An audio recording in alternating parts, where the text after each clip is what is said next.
My father never said, "I forgive you," before he died.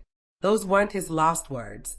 I made them up while his body was still warm, so my family would think he left this world at peace with me. Now, every night at 12:03, I hear his real last words whispered outside my bedroom door. Not from memory, from him. "I know what you did, Claire. I've never told anyone this. Not my mother, not my sister, not the man I almost married. But if you're here, listening, I'm going to tell you everything. I just hope you're ready to hear what I turned my father into. Before I begin, tell me in the comments where in the world you're watching from and what time it is for you right now. And if stories like this stay with you, please like and subscribe. It really helps me continue sharing the truths I've carried for years. My name is Claire. I'm 41 years old, and I live alone in a small house my father helped me buy almost 15 years ago. It's not fancy. 2 bedrooms, scuffed hardwood floors, a yard that's mostly weeds. The kind of place you can clean in an hour if you're expecting company, which I almost never am. The only thing that really stands out about this house is how quiet it is at night. The neighborhood winds down early. No traffic, no bars, no kids running around after dark. Just stillness, a kind of stillness that used to feel safe. Until the first time I heard his voice in that stillness. It started 2 years after my father, Robert, died. By then, people had stopped calling to check on me. The casseroles had stopped appearing in my fridge. My mother, who had shattered in slow motion after the funeral, had learned how to get through evenings without calling me 3 times. Life had moved on, or at least that's what it looked like from the outside. Inside, I was stuck in the same hospital room, over and over, watching my father's chest rise and fall under those thin white sheets. He had been a strict man, but not cruel. He believed in hard work, in doing the right thing, in keeping your word. For most of my life, his disappointment hurt more than any punishment he could give me. I spent years trying to be the daughter he could be proud of, and then one night, in a way I still hate myself for, I betrayed him. That betrayal is what killed him. At least, that's what it feels like to me. The doctors can call it a heart attack, or complications, or whatever makes it easier for them to sleep. But my father looked me in the eyes before he died, and he knew. He knew. I should start with that night in the hospital, but I want you to understand the way things were just before it all came back to haunt me. The year the whispers began, I was working from home, doing remote bookkeeping for 3 small businesses. Numbers are comforting. They don't judge. They just add up or they don't. I kept my days full of invoices and spreadsheets and client calls, as if staying busy could keep the memories from leaking through the cracks. Most nights, I went to bed early. I didn't drink much. I didn't have friends over. I told myself it was because I was tired from work, but the truth was uglier. I didn't think I deserved joy. I didn't think I deserved distraction. When you carry a secret like mine, you start to believe that suffering is the only honest way to live. Every night, before I went to sleep, I checked the doors twice. I made sure the windows were locked, the curtains drawn. Not because I was afraid of intruders, but because I was afraid of being seen. Even by a stranger passing on the sidewalk. Shame does that. It convinces you that if anyone looked closely, they'd know what you did. Sometimes I'd catch my reflection in the dark TV screen or the kitchen window, and I'd see a woman I didn't recognize. Flat eyes, lines that had no business being that deep at my age. My father had similar lines around his mouth, but on him they looked stern. On me, they just looked tired. For a long time, the house was just a house. The creaks in the floorboards were just the wood settling. The small drafts under the doors were just bad insulation. The occasional thump from the attic was just, I don't know, a squirrel or something shifting the insulation. That's what I told myself. Because if the world stayed explainable, if everything had a normal cause, then maybe the things in my head did too. Maybe the guilt was just grief. Maybe the way I woke up some nights with my heart pounding and my cheeks wet with tears was just my brain trying to process loss. Maybe. Then, one Tuesday night, I woke up at exactly 12:03 a.m. Not 12:02. Not 12:04. 12:03. I know because I sleep with my phone face down beside me, and when the vibration rattled against the wooden nightstand, I grabbed it, blinked at the screen, and saw the time. No calls, no messages, no notifications at all. Just 12:03, glowing in soft white numbers. I thought maybe I'd imagined the vibration. Phantom alerts, they call them. When you're too used to your phone being a lifeline and an alarm, your brain fills in sensations that aren't there. I was about to put the phone back down when I felt something. Not a touch. Not exactly. More like a pressure in the air beside my bed, the way you can feel someone step into an elevator with you even before you look up. The hairs on my arms lifted. My breath held itself. And then, from the hallway just outside my bedroom door, I heard the softest sound. Not a footstep. Not a knock. A whisper. I couldn't make out words. It was too faint, too quick. A dry hiss, like air releasing between teeth. I froze, phone still in my hand, screen light washing my face in pale blue. For a long, absurd moment I actually held my breath, as if whatever was out there could only find me by the sound of my lungs working. Silence followed. Thick, heavy. My ears strained so hard my head hurt. Eventually, I told myself it was the pipes, or the wind sneaking through some crack in the siding. Old houses make sounds, Claire. That's what they do. I put the phone down, rolled onto my side, closed my eyes, but I didn't sleep. The next morning, I almost convinced myself I'd dreamed it. Dreams and nightmares blur at that hour, and I was used to both. I made coffee, answered emails, filed expense reports. All the things that let a day pass without you having to feel too much. But a thought kept circling in the back of my mind, like a fly that refused to land. 12:03. Why that time? It would be a few more nights before I understood. Before I remembered. Before I realized why my body jolted awake at that exact minute as if pulled by a string. Because 12:03 a.m. wasn't an accident. It was the last time I saw my father's eyes open. Life before everything fell apart wasn't perfect, but it was predictable in the kind of way that makes you think you're safe. I used to believe that routine was a shield, that if you held tightly enough to the familiar, nothing truly terrible could sweep in and destroy it. Looking back now, I can't help but laugh at how naive that was. Or maybe laugh isn't the right word. It's more like ache.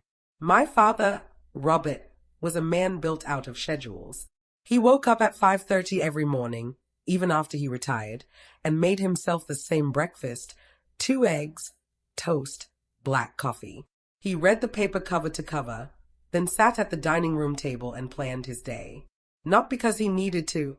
Retired men don't have deadlines, but because order was the only language he trusted. He was a former electrician, the kind who double-checked every connection 3 times. The kind who built fences level to the millimeter. The kind who believed that if you followed the rules, things wouldn't break. Growing up under that kind of father was a balancing act. I loved him fiercely, but I also feared letting him down. He wasn't abusive or angry, not in the ways you hear about in stories. His disappointment, though, that was a storm of its own. Quiet, controlled, but devastating. When I was a teenager, I used to joke that Dad never raised his voice. He just lowered his expectations. And somehow that was worse. Still, we were close, in our own careful way. We'd watch old westerns together on Friday nights, both of us too stubborn to admit we liked the same characters. He taught me how to change a tire, how to bleed a radiator, how to listen for what a machine isn't saying. He wasn't soft, but he showed love in the things he fixed. And when I bought my little house at 30, he spent 2 months helping me restore it, patching drywall, fixing the back steps, rewiring the entire kitchen. We argued constantly, but underneath it was the kind of love that doesn't need to be spoken to be real. My mother was the opposite. She felt everything too deeply, cried when the dog on TV died, hugged me for too long, called every time it snowed to make sure I was home safe. She had a softness my father never quite understood, though he tried in his own rigid way. They were mismatched, but they worked. I grew up in a home where tension and affection lived side by side and somehow didn't cancel each other out.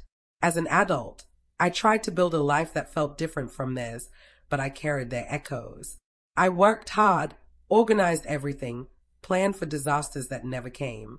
I dated a man named Eric for almost 3 years, and he used to say I lived like someone waiting for bad news. I didn't agree at the time, but I see now what he meant. Anxiety had already woven itself into my spine.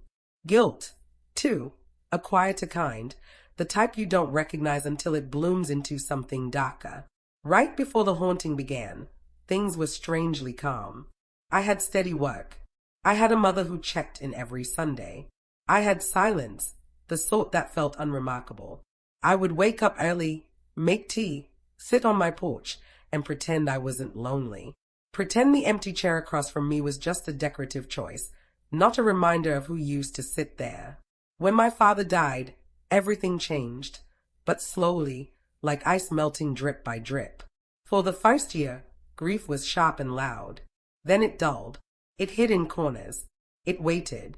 I thought I was healing, but what I was really doing was burying things alive. There were days when the guilt would choke me, rising without warning. I'd be brushing my teeth or folding laundry, and suddenly I was back in the hospital room, hearing the beeping of the monitors, the soft hiss of oxygen, the awful sound of my father trying to breathe. I'd remember the words I told my family, the lie, and feel the same wildfire panic I felt the moment I spoke them aloud. But I pushed it down. That was the way I survived. If you pack your emotions tightly enough, you can almost pretend they are not there. 1 year and 8 months after his death, things finally felt steady. I wasn't happy, not exactly, but I was moving through life without crumbling. My therapist said I was progressing. My mother said she was proud of me. Even I believed, for a while, that I was learning how to live without the ache. Until the first small crack showed. It happened on an ordinary afternoon in October, a Sunday like any other. I was cleaning the kitchen, the windows open to let in the cool air. I remember humming without thinking, watching the leaves fall in little spirals outside. When I looked up, my reflection in the microwave door, darkened by the angle of the light, wasn't humming. I froze, leaned closer. My reflection's mouth was closed. Still, expressionless. Mine wasn't. I blinked, and the image corrected itself instantly. A trick of the light. A tired mind.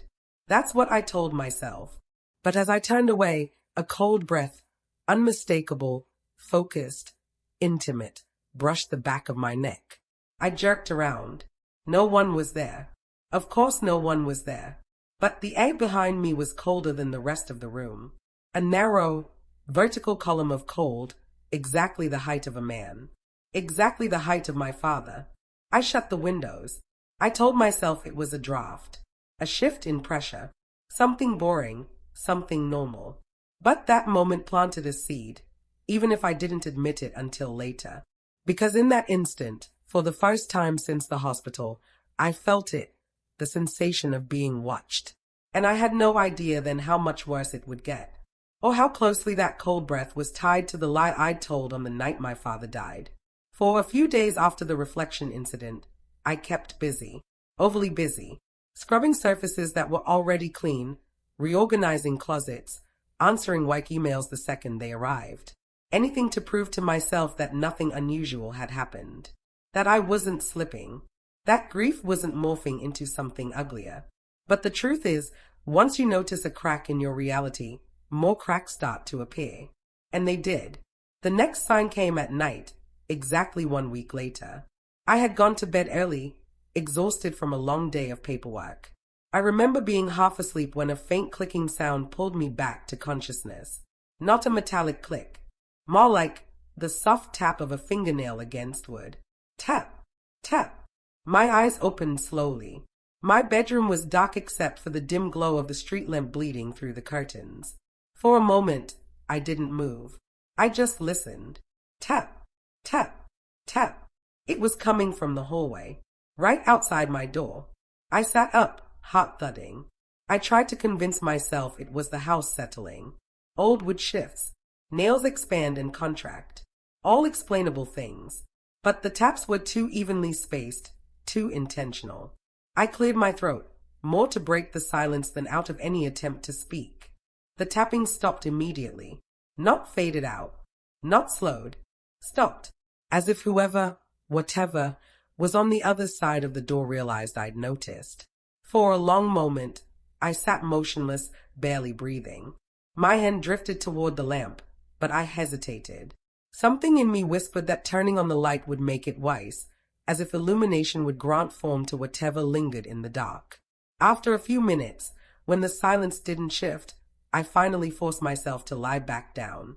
I stayed at the ceiling until dawn. The next morning, I told myself it was a dream, a half-waking hallucination. Stress, lack of sleep, grief, all of them can do strange things to the mind. I told myself I needed rest, structure, something normal to hold onto. I tried, but normal was already slipping away. 2 days later, around mid-afternoon, I heard footsteps in the hallway.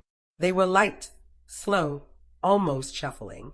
My father used to walk like that toward the end, dragging his feet slightly, like each step cost him more than he wanted to admit.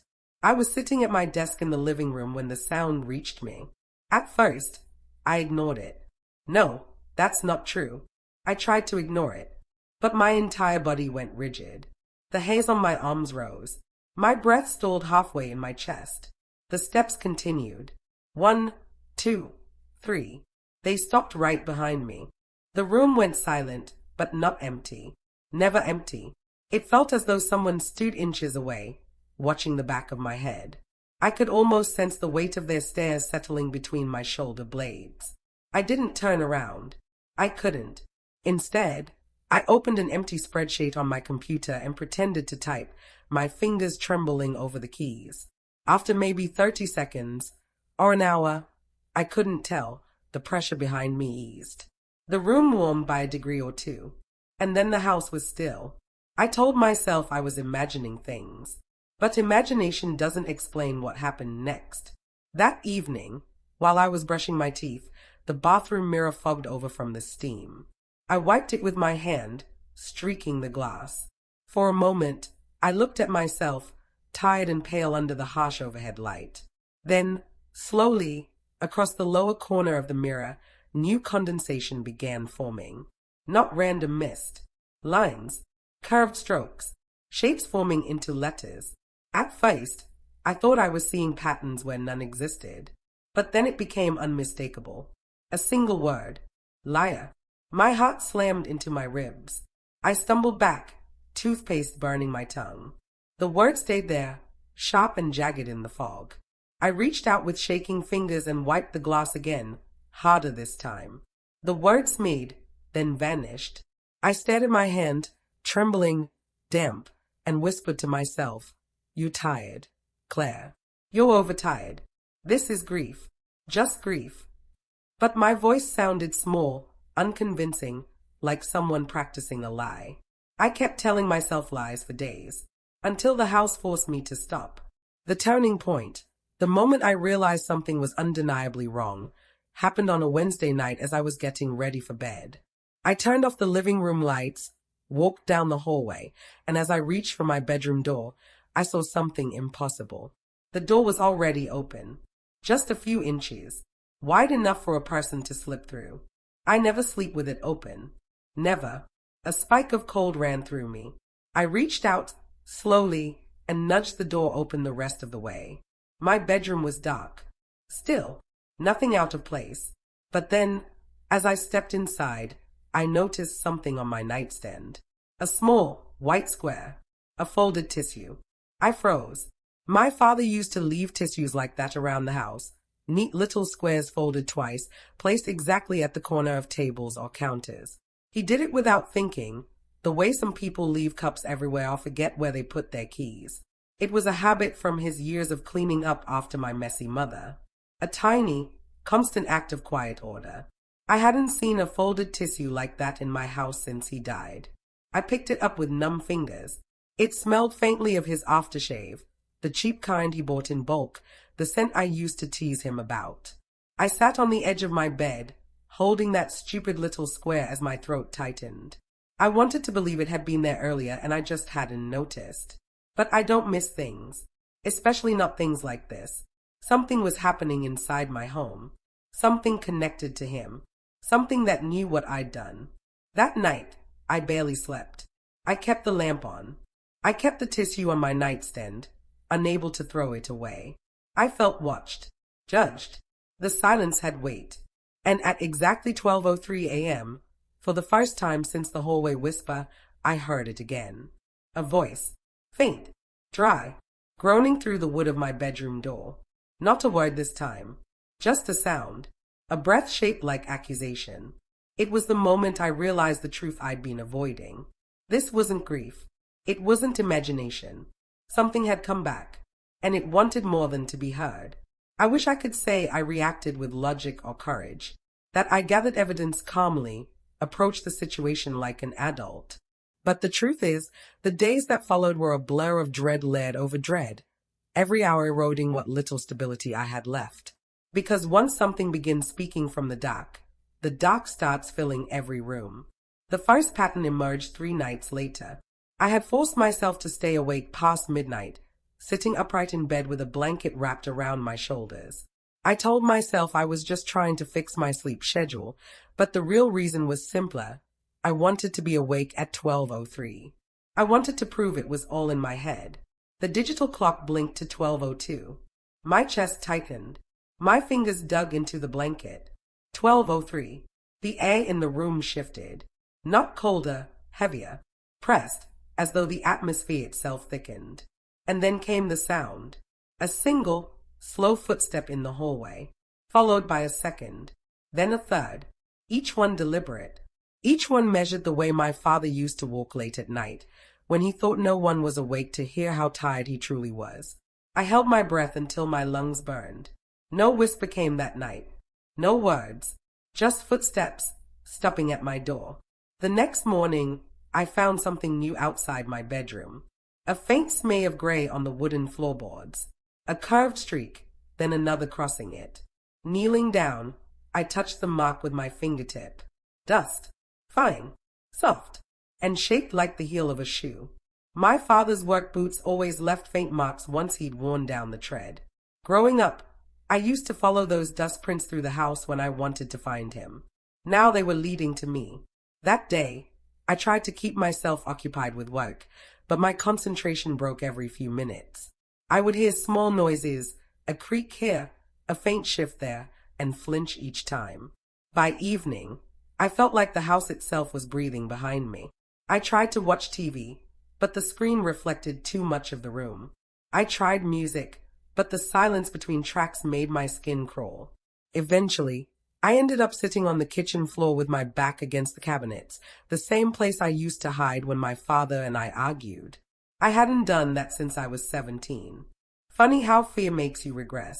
Around 10 p.m., I noticed something strange. The hallway light flickered. Once, twice, then again. My father hated flickering bulbs. He used to say, "Lights tell you when something's wrong. Don't ignore them." The light steadied after a moment, but my pulse didn't. At 11:40 p.m., I heard the house settle, a soft pop of wood. Normal. Harmless. At 11:51, the air grew cooler. At 11:58, a faint scent drifted through the hallway. Aftershave. His aftershave. I covered my mouth with shaking hands. It wasn't possible. The bottle had been thrown out after the funeral. I knew that. I remember doing it myself because the smell made my eyes sting. But scents don't lie. Something was approaching 12:03 again. When the clock shifted to 12 o'clock, the bedroom walls gave a tiny shudder, more felt than heard. I froze in bed, clutching the blanket like a lifeline. 12:01. A soft creak from the hallway. Another footstep. 12:02. My eyes burned with tears. 12:03. The whisper came through the door again. Clearer this time. Lower. As though he had moved closer. Claire. My name, dragged from a throat that shouldn't exist anymore. I bit down on a scream. The whisper repeated, slower, weighted with a disappointment I recognized instantly. Claire. I don't know how long I stayed awake after the voice faded. Long enough for the dawn light to creep in. Long enough for dread to turn into a numb, vibrating tension that settled into my bones. When I finally got up the courage to open the bedroom door, the hallway was empty. But something waited for me on the floor. Another folded tissue. This one stained faintly pink at the edge. I didn't understand it at first. The color, the placement, why it made nausea twist through me. But then the memory struck. The hospital. My father had been coughing blood that night. His tissues always had that exact same pale pink smell. I dropped the tissue and backed away, hands trembling so violently I had to grip the doorframe to steady myself. Whatever was happening wasn't random. It was recreating moments from his final days. Moments only I had witnessed. Moments tied to the secret I'd buried. Later that same afternoon, the house revealed more. I was washing dishes when I noticed a faint trail of dust on the kitchen tile, identical to the hallway streaks. It curved toward the table, then stopped at the chair my father always used when we talked. I stood there for minutes, sponge dripping water onto the floor, staring at that dust as though it could rearrange itself into an explanation. Then came the sound, a faint, breathy mutter, right behind me. I spun around so fast I nearly slipped. Nothing, just the empty room. But the aftershave smell hung in the air like a presence refusing to fade. That evening, the pattern solidified. 12:03 again. Footsteps, hallway pressure, and this time, unmistakably, words. I know. A rasp, a warning. I know. I pressed my hands over my ears, but the voice seeped through the room, through the walls, through me. The sentence didn't finish. It didn't have to. My father had said something similar, almost identical, right before he died. But those weren't the last words I told people, he said. Those weren't the words I built my lie around. When the voice finally stopped, I broke. I curled into myself on the bed and sobbed until I couldn't breathe. Not because I wanted forgiveness. No, that chance had died with him. I cried because I realized something horrifying. This wasn't a haunting born of love, or loss, or longing. It was born of truth. The truth I had twisted. The truth he was clawing his way back to deliver. And every night he grew closer. There's a point in every haunting story, at least the ones people tell, where the victim decides to fight back. I used to think that was a cliché, something screenwriters leaned on when they'd run out of ideas. But now I understand the real reason that moment happens.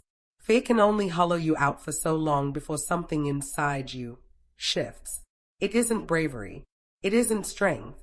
It's exhaustion. Exhaustion so deep it hardens into resolve. That's what happened to me. After the third night of whispers, I sat on the edge of my bed as the sun rose, feeling the dull throb of a fear I could no longer live inside. The room was still, but my thoughts weren't. They spiraled, scraping along pieces of memory I had spent 2 years avoiding. My father's real final words, the ones I had buried, the ones the world still didn't know. And the lie I told within minutes of his death, that had somehow pulled him back to me. If he wanted me to face the truth, fine. I would face it, but not passively, not cowering behind a locked door at 12:03. I needed to understand what he wanted, why he wasn't at peace, why he had chosen now to return, or worse, whether I had called him back without realizing it. So I began planning, the kind of planning that gave shape to fear, made it solid, something I could hold instead of drown in. My father always said that preparation was how you controlled chaos. If he could see me then, he would have been proud, or he would have been horrified. Maybe both. First, I documented everything. Notebooks filled with timestamps, sounds, temperatures in each room, the objects that moved, the tissues left behind, the whispers. I wrote down things I had never spoken aloud to another person. I noted patterns. The footsteps always came from the north side of the house, the whispers always from the hallway, the temperature drop always preceded the scent of aftershave. Second, I changed the layout of my home. I opened every interior door except my bedroom. If the entity wanted to approach, I wanted to hear exactly how it moved. I placed a strip of flour across the hallway floor, something I remembered from childhood detective games he used to play with me. He would dust flour on the counter and ask me to find the clues he left behind. He never imagined I'd use that trick to catch him. Third, I prepared myself emotionally. That was the hardest part. because I knew that confronting him meant confronting the truth of what I'd done. The truth behind his final moments. The truth that had eaten through me, hollowing me from the inside. I stood in front of the bathroom mirror, the same one that had accused me with that fogged word, and forced myself to say what I had never said aloud. Dad, I lied. The words trembled out of me, fragile at first, then heavier. I lied about your last words. Silence filled the room. Thick. Observing. I continued anyway. You didn't forgive me. You didn't even understand why I did it. A breath shuddered out of me. You said something else. Something nobody knows. I couldn't say the rest. Not yet. My throat closed around it like a trap. But admitting even that changed something inside me. A pressure released. A space opened. I realized I needed to hear his voice finish that sentence. The sentence death had cut short. The sentence my lie had replaced. Only then would I know what he wanted. As the day wore on, dread crept into me, quiet but insistent. My body knew what midnight meant now. It braced for it. Every tick of the clock sharpened the edges of my nerves. By evening, the house felt colder than usual. Not physically, atmospherically. Like something unseen was passing through the rooms, checking the walls, testing the air. Preparing. I felt watched again, but differently this time. Not the accusing presence of the past week. Something more anticipatory. As though he sensed my shift. As though he was waiting for it. Around 10 p.m., I made tea, though I didn't drink it. My stomach was too tight. I walked through the house one last time, steady but trembling. The floorboards creaked beneath my feet. The hallway light flickered once. Just once. A warning. Or an acknowledgement. I returned to my room, but instead of sitting on the bed like I had every previous night, I positioned myself in a chair facing the door. If he wanted to come at 12:03, he would come to my face, not my back. In the final minutes before midnight, I felt an odd calm settle over me. A cold, quiet determination I didn't know I had. It felt like a kind of surrender, but not to him, to the truth, to ending this. 12 o'clock. The walls shivered. 12:01. The temperature dipped. My breath fogged faintly in the air. 12:02. I felt him. The same heavy pressure. The aftershave. The dust scent. The weight of someone approaching. Deep inside, something tightened. A child's shame. A grown woman's grief. A liar's anticipation. I straightened my spine, hands gripping the chair arms. If he spoke tonight, I would listen. If he showed himself, I would face him. No running, no hiding, no pretending. Just truth, even if it shattered me. 12:03. The door creaked, and the darkness outside shifted, as if something long dead was stepping forward for the first time. I inhaled, sharp, steady. Dad, I whispered. I'm here. And for the first time since this began. He answered. The moment he answered, the house changed. Not gradually, instantly. A low, vibrating hum rolled through the walls. Not loud, not sharp, but alive. Like the entire structure exhaled after holding its breath for 2 years. The air pressed inward, thick and cold enough to sting my throat. Then the door to my bedroom, the one I had left shut, eased open on its own. Half an inch, another half. Slow, deliberate, purposeful. My pulse hammered. I gripped the arms of the chair so hard my knuckles ached. Dad, I said again, barely more than a breath. The hallway beyond the door was dark, but not a natural dark. The kind that feels dense, occupied, watching. Something shifted inside it. A faint scrape, a weight redistributing. The exact rhythm of how he used to adjust his stance when his back ached. A hitch, then a drag. My heart spasmed. No, I whispered. Not like this. But he didn't care what I wanted. He stepped forward. I didn't see a body. Not at first. I saw movement, a shape breaking the darkness. A distortion, as though the air itself bent around him. Then, feet. Dust-scuffed boots. The same ones he wore the night he collapsed in our kitchen. They stopped at the threshold. The scent hit me next. Aftershave. Old cotton. A faint, metallic undertone I recognized immediately, blood from a failing heart.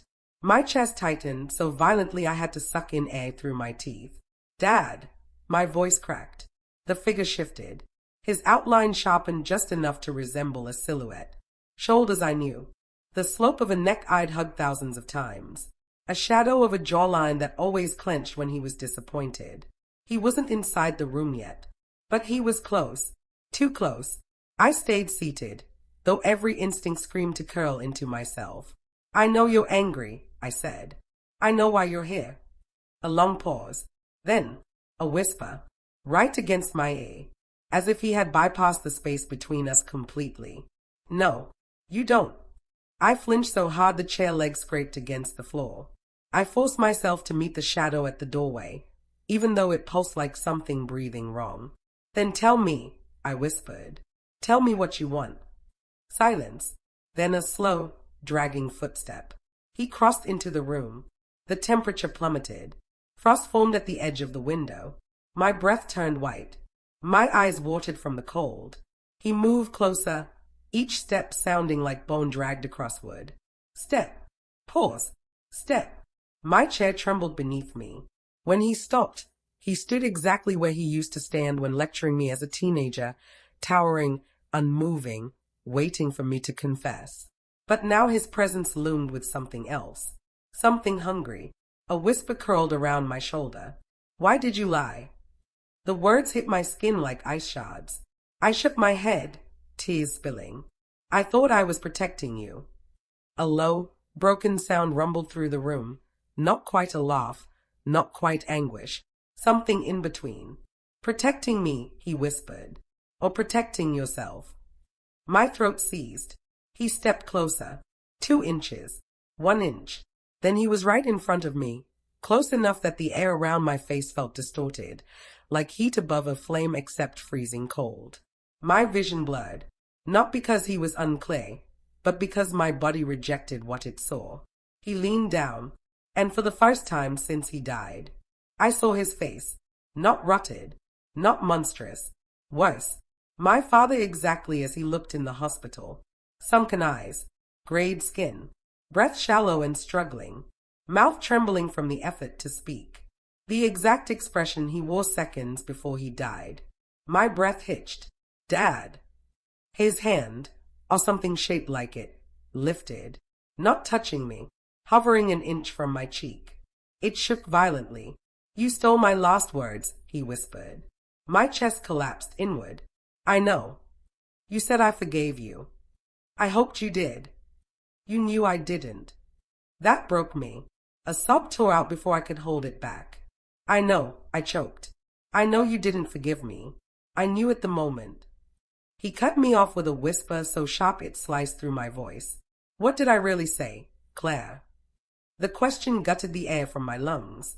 I squeezed my eyes shut, but his voice pressed closer. What were my real last words? I shook my head. Please don't make me.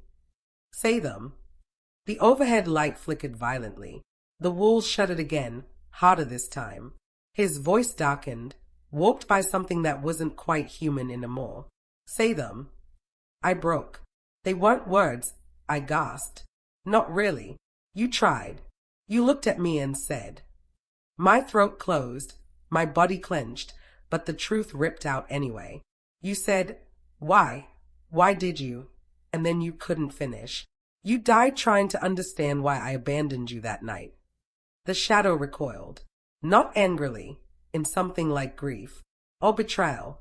But I didn't want our family to think that your last moment was confusion and disappointment.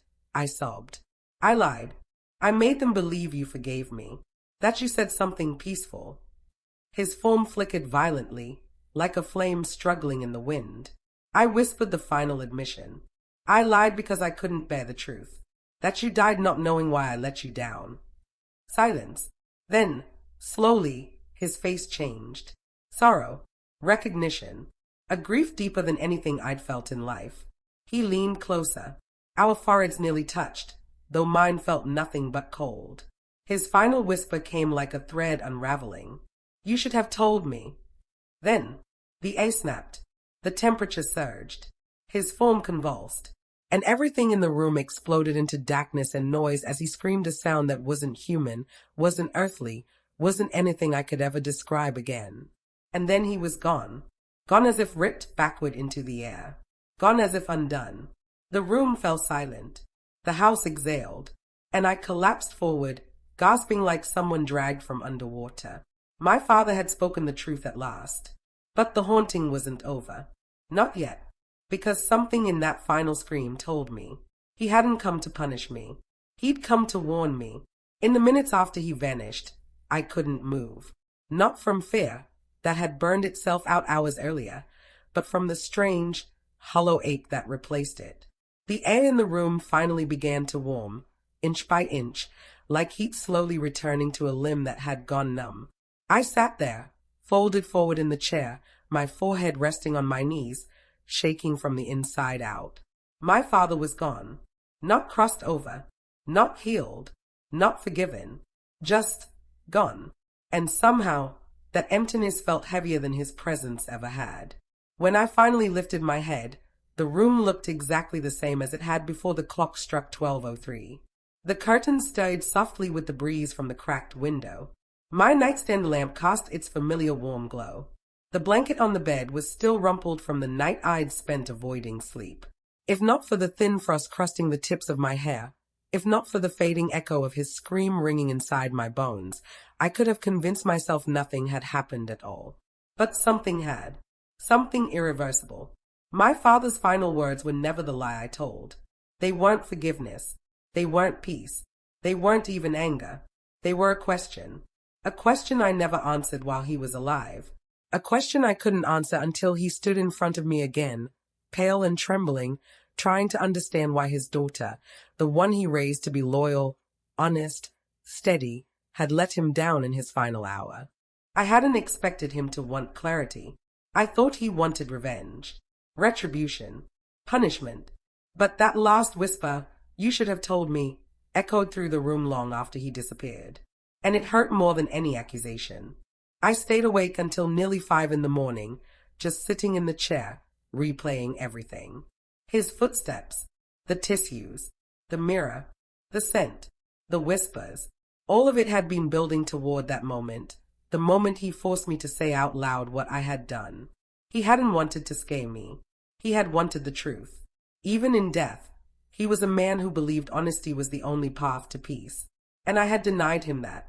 The guilt didn't fade with his disappearance. It softened, becoming something less jagged and more mournful. For the first time in 2 years, I could think about my father without feeling like I was drowning. The grief was still there, but it was quieter, sadder, human. Maybe that was what he had wanted all along, for me to stop hiding behind lies, even the ones meant to protect people. Maybe he couldn't rest because I hadn't let the truth breathe. Or maybe, and this thought stayed with me for days, maybe he couldn't rest because he didn't know I still loved him, even after everything.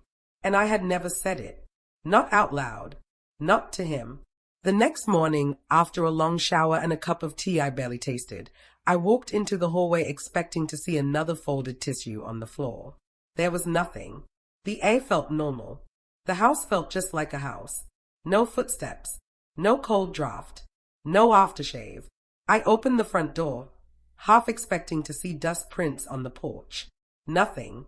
The world looked painfully, beautifully ordinary.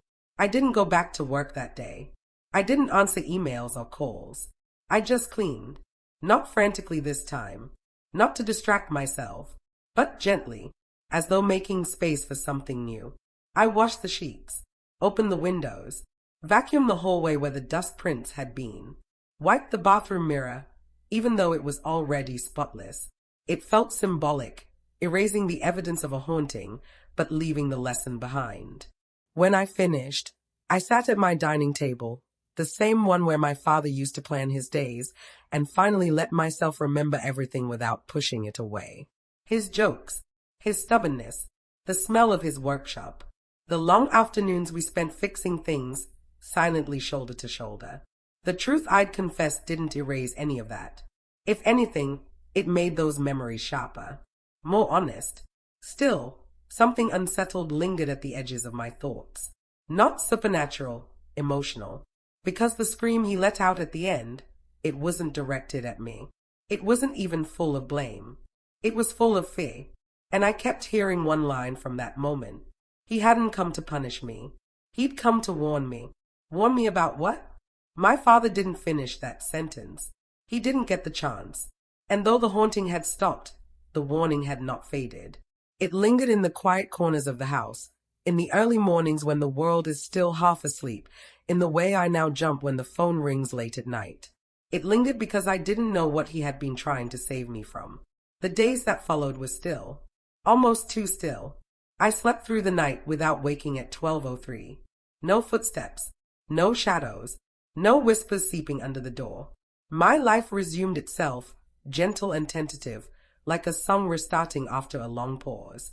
But the part of me stayed alert, aware, listening for something I wasn't sure would ever come again.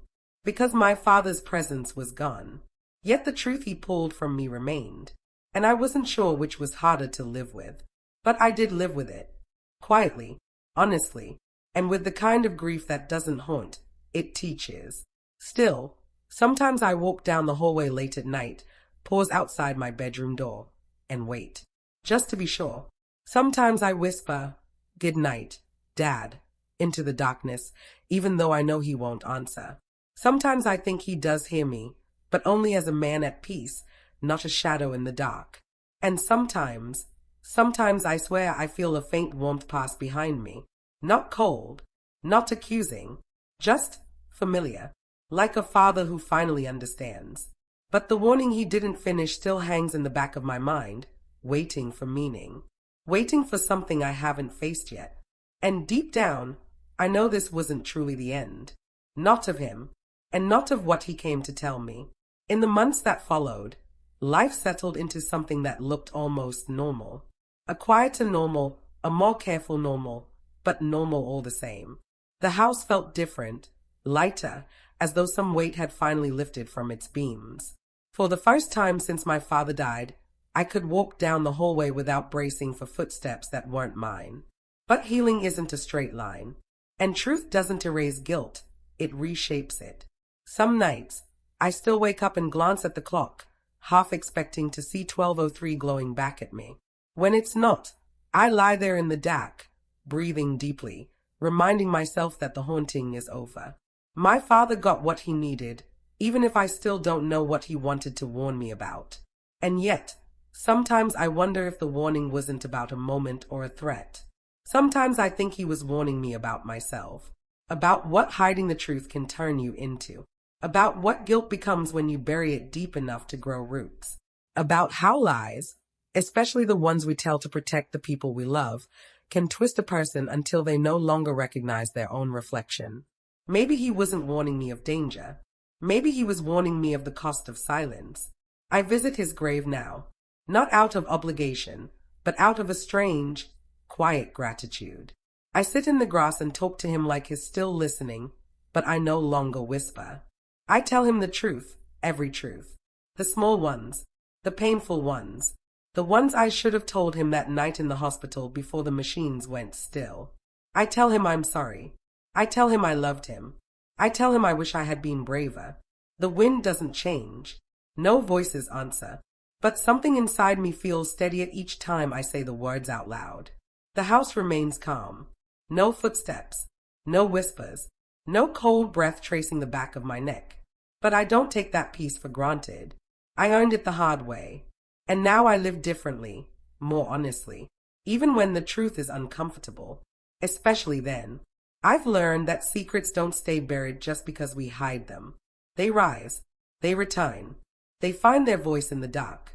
And sometimes, when they do, they sound like someone you loved asking why you were afraid to tell them the truth. If you've carried guilt like I did, if you've buried something so deeply you hoped your own mind would forget it, I hope you understand this part more than any other. The truth will always come back. But facing it, finally, fully, might be the only thing that sets you free. And wherever my father is now, I like to think he finally knows everything. Not the lie I told, not the silence I hid inside, but the truth that lived underneath it all. I hope he found peace in it, I hope he found rest. And I hope I did, too. Because some hauntings end with screams, others end with understanding. And mine ended with both. Did you like my story? Please like and subscribe and tell me in the comments where you're listening from. I want to know how far this story of mine travels.